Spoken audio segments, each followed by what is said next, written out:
नमस्कार दोस्तों, आप सभी का एक बार फिर से स्वागत है हमारे चैनल दुर्गा भक्ति मार्ग में। आज मैं आप सभी को सुनाऊंगी सफला एकादशी की व्रत कथा। एक समय की बात है जब महाराज युधिष्ठिर भगवान श्री कृष्ण से अत्यंत महत्वपूर्ण प्रश्न पूछते हैं कि हे जनार्दन, पौष माह के कृष्ण पक्ष में कौन सी एकादशी आती है और किस प्रकार इसका पालन करना चाहिए? कृपया इस बारे में मुझे बताएं। युधिष्ठिर महाराज की बात सुनकर भगवान श्री कृष्ण बोलते हैं, हे धर्मराज युधिष्ठिर, पौष माह के कृष्ण पक्ष में आने वाली एकादशी का नाम सफला एकादशी है। इस एकादशी के दिन भक्तों को भगवान नारायण के विग्रह की पूजा अर्चना करनी चाहिए। मैं आपको सफला एकादशी की पौराणिक कथा सुनाता हूँ, ध्यान पूर्वक सुनिए। एक समय चंपावती नाम की एक सुंदर नगरी थी, जहाँ महिषम नाम का एक अत्यंत पराक्रमी और धर्मनिष्ठ राजा राज किया करता था। उसके 4 पुत्र थे। राजा का सबसे ज्येष्ठ पुत्र लुंग सदैव पाप कर्मों में लिप्त रहता था। जुआ खेलना, ब्राह्मण और शास्त्रों का अपमान करना, वैष्णव की निंदा करना उसके लिए सामान्य कार्य थे। इसके इन पाप कर्मों का असर राज्य पर पड़ने लगा। एक दिन राजा महिष्मति ने उसे अपने राज्य से निष्कासित कर दिया। लुंग राज्य से बाहर एक जंगल में रहने लगा, लेकिन अभी भी उसकी पाप की प्रवृत्ति में कोई भी बदलाव नहीं आया।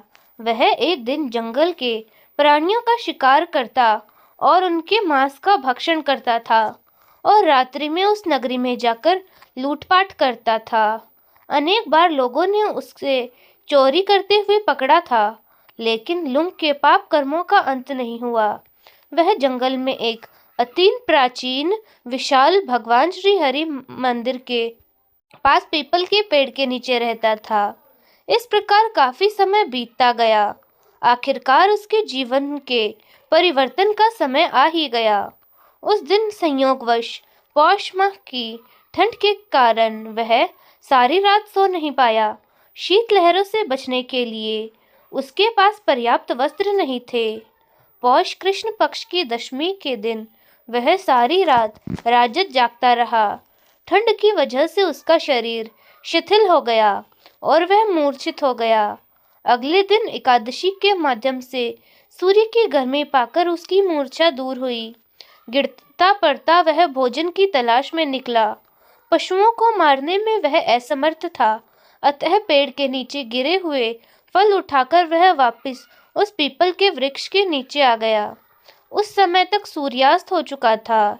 इस असहाय स्थिति में उसने अपने पूर्व जन्मों के कर्मों के कारण भगवान नारायण को याद किया और कहने लगा, हे प्रभु, मेरी क्या स्थिति हो गई है। अब यह फल आपको ही अर्पण है। इन फलों से आप ही तृप्त हो जाइए। उस रात्रि भी ठंड के कारण वह सारी रात जागता रहा और भगवान का स्मरण करता रहा। इस प्रकार अनजाने में उसका एकादशी व्रत का पालन हो गया। अनजाने में की गई इस तपस्या से भगवान प्रसन्न हो गए। अगले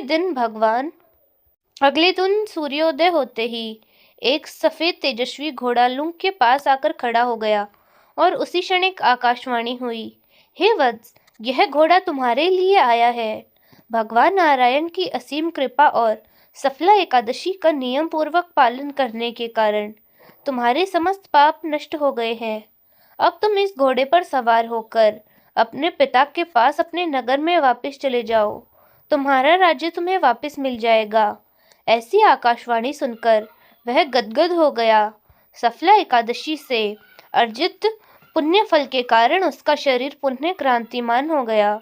उसी क्षण वह अपने राज्य को वापस आया और अपने पिता से क्षमा याचना करने लगा और उन्हें सारा वृतांत कह सुनाया।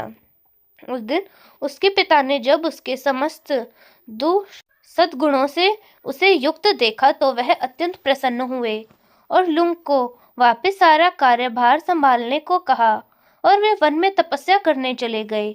इस प्रकार लुंग ने अपने राजकुमार होने के सभी दायित्वों को निभाया।